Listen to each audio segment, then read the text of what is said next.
Hello friends, मैं Mukesh Goyal. I hope कि आप सारे बहुत अच्छे हैं। और फ्रेंड्स, आज हम बात करेंगे हायर एजुकेशन का एक करंट का इशू है जो एग्जाम के पॉइंट ऑफ व्यू से बहुत इंपॉर्टेंट है और ये रैंकिंग की बात है तो आ सकता है, ठीक है, बारे में जो हायर एजुकेशन का करंट है। ठीक है, आराम से चित्त को रिलैक्स करके मन की शांति से सारी बातों को सुनना है, ठीक है ना।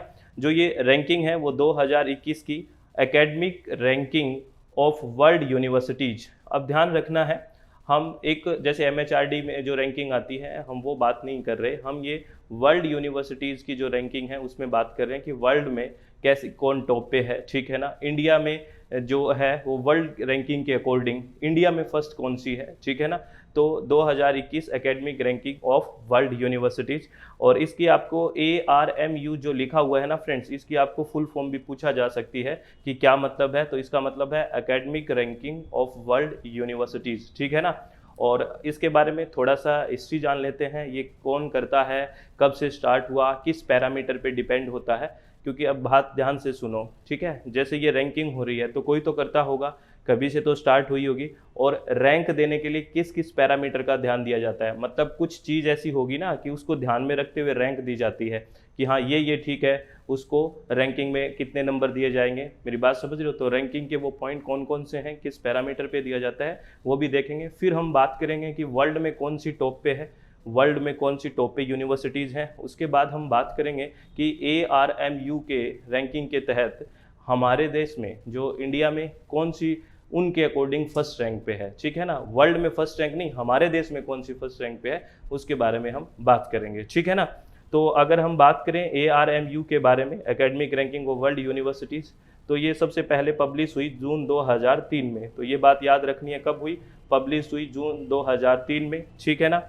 और ये किसके द्वारा की जाती है, ये की जाती है संघाई Xiao Tong university China. And ये अपडेट की जाती है एनुअल बेसिस पे, वार्षिक स्तर पे, ये हर साल आती है, ये ध्यान आपको रखना है, ठीक है ना। और इसका हिंदी में भी लिखा हुआ है सब कुछ, जो इंग्लिश में बात लिखी हुई है कि विश्वविद्यालयों की अकादमिक रैंकिंग पहली बार जून 2003 में संघाई जियो टोंग विश्वविद्यालय, चीन के centre for world class university graduate school of education द्वारा प्रकाशित की गई थी। और उसे वार्षिक आधार पे अपडेट किया जाता है, मीन्स हर साल इसको अपडेट किया जाता है। तो अब मैंने कहा था ना कि कौन कौन से इंडिकेटर्स हैं, उसके आधार पे हम उनको कहते हैं कि ये रैंकिंग पे लेके आएंगे, मतलब किस किस चीज़ को ध्यान में रखते हुए रैंकिंग निकाली जाती है। तो यहाँ पे 6 ऑब्जेक्टिव हैं, 6 ऑब्जेक्टिव है, ध्यान रखना। ये पूछ ले आपको कि ARMU में कितने ऑब्जेक्टिव रखे गए हैं, तो 6 ऑब्जेक्टिव रखे गए हैं जिसके आधार पर रैंक डिसाइड होती है वर्ल्ड यूनिवर्सिटीज़ की। तो सबसे पहली रैंक क्या है, इसको पहले अपन इंग्लिश में लिखा है फिर हिंदी में लिखा है, तो प्लीज़ ये सेम है, हिंदी और इंग्लिश में देख लेना, मीडियम का कोई इशू ना हो, ठीक है। तो पहला है including the number of alumni and staff winning Nobel prize and field medals. यानी कि पहला क्या रखा हुआ है कि उस यूनिवर्सिटी में जो भी है नोबेल पुरस्कार और फील्ड मेडल जीतने वाले पूर्व छात्रों और कर्मचारियों की संख्या कितनी है, उसके अकॉर्डिंग रैंकिंग होगी। पहला पॉइंट तो ये है। दूसरा पॉइंट है friends, number of highly cited researcher selected by Clarivate analytics. तो क्लेविरेट एनालिटिक्स द्वारा चुने गए अत्यधिक उद्धृत शोधकर्ताओं की संख्या कितनी है, ठीक है ना, ये ध्यान रखना है। नंबर ऑफ, ये पूछा जा सकता है कि कितने ऑब्जेक्टिव्स हैं, ठीक है। अगर थोड़ा डिटेल में गहराई में अगर बात पूछे तब की बात हो रही है, वरना तो शायद यही पूछ लेंगे कि टॉप पे कौन सी यूनिवर्सिटी है according to world ranking India में, या फिर वर्ल्ड में कौन सी टॉप पे है, ये पूछा जा सकता है। हायर एजुकेशन का बड़ा अच्छा करंट बन सकता है। और इनमें भी पूछे तो आपको 6 पॉइंट ये थोड़ा ध्यान रखना चाहिए कि शोधकर्ताओं की संख्या जो बहुत ही एक तरह से बड़े अच्छे हाईली साइटेड रिसर्चर है, शोधकर्ता हैं जिनके रिसर्च पेपर बड़े अच्छे साइटेड हैं, ठीक है ना, वो उनकी संख्या कितनी है, नोबेल प्राइज विनर कितने हैं, ठीक है। तीसरा, number of articles publish in journal of nature and science, यानी कि प्रकृति और विज्ञान की पत्रिकाओं में प्रकाशित लेखों की संख्या कितनी है। एक बहुत अच्छा जर्नल है नेचर एंड साइंस, इसमें कितने आर्टिकल कौन सी यूनिवर्सिटी के छपे हुए हैं, ये ध्यान रखना है। और अगर चौथा नंबर बात करें, number of articles indexed in science citation index, यानी कि विज्ञान उद्वन सूचकांक में अनुक्रमित लेखों की संख्या कितनी है। ये सारी रिसर्च की टर्म्स हैं, ये आप लोग पढ़ते होंगे, जानते होंगे कि साइटेशन क्या होता है, इंडेक्स वाला सब चीज़ें तो हम देख चुके हैं, ठीक है ना फ्रेंड्स, ये तो आपको आना चाहिए, ठीक है। विज्ञान उद्वन सूचकांक में अनुक्रमित लेखों की संख्या हो गया। 5 नंबर है expanded and social science citation index, यानी कि विस्तारित और सामाजिक विज्ञान प्रशस्ति पत्र सूचकांक किसका ज़्यादा है, ठीक है। और तीसरा लास्ट है per capita performance of university, विश्वविद्यालय का प्रति व्यक्ति प्रदर्शन कैसा है। तो ये 6 ऑब्जेक्टिव हैं जो शामिल किए जाते हैं, 6 इंडेक्स इस ऑब्जेक्टिव में, और इनके आधार पे क्या की जाती है, रैंकिंग की जाती है। तो ये थोड़ा आपको अजीब सा लग रहा होगा कि ये रैंकिंग, ये सारे ऑब्जेक्टिव याद करें कि ना करें, बस एक बार सरसरी नज़र से देख लें इतना, क्योंकि आपका सब्जेक्टिव पेपर तो है नहीं, ऑब्जेक्टिव पेपर है, तो कोई इशू नहीं है। एक बार देख लोगे तो ध्यान रहेगा कि अच्छा मेडल किसने जीते थे, ये थोड़ा देखना है, ठीक है, नोबेल प्राइज़ किसने दे थे, वहाँ शोध नेचर एंड साइंस में कितने किसके आर्टिकल छपे हुए हैं, ये ध्यान रख लेंगे। उसके बाद कितने शोधकर्ताओं के अच्छे अच्छे साइटेशन में पेपर छपे हुए हैं, ये देख लेंगे। और सोशल में कितना सब काम है, ये सब मतलब बेसिक अच्छे अच्छे पॉइंट्स हैं सारे, तो आप उनको देख सकते हो, ठीक है ना। अब बात करते हैं जहाँ से क्वेश्चन आने के बहुत ज़्यादा आसार रहते हैं, बहुत ज़्यादा, ये तो हम डिटेल में जाने की बात कर रहे थे। यहाँ से तो आपको याद होना चाहिए। अगर इस रैंकिंग के अकॉर्डिंग देखें, जो रैंकिंग हुई है उसमें अगर वर्ल्ड में देखें, अगर पूरे विश्व में देखें, तो सबसे टॉप पे यूनिवर्सिटी जो उन्होंने बताई है वो है हार्वर्ड यूनिवर्सिटी, ठीक है ना। कहाँ क्या है, हार्वर्ड यूनिवर्सिटी है, ठीक है।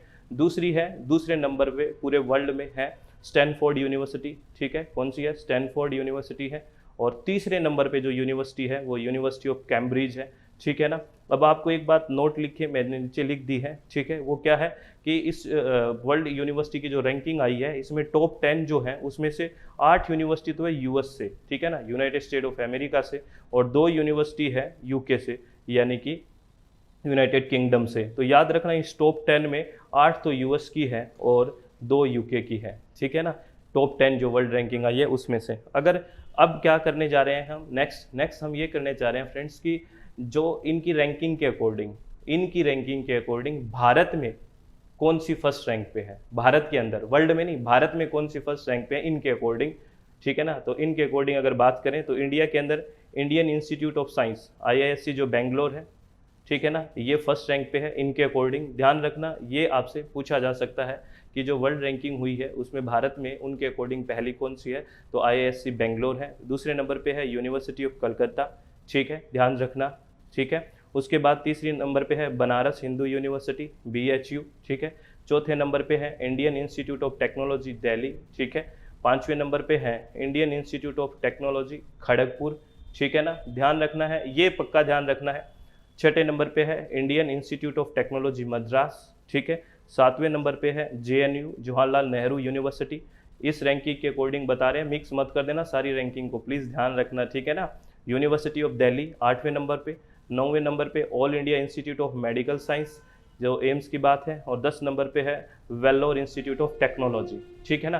तो इस रैंकिंग के अकॉर्डिंग ये अपने भारत में first, second, third, fourth, fifth, second, 8, 9, 10 ranking तक है, समझ में आ गई होगी, ठीक है ना, ये बात समझ में आ गई होगी आपको। और अगर ये देखो, आपको मैं मिक्स नहीं कर लेना, जो NIRF की रैंकिंग होती है ना वो नहीं है ये, ठीक है ना।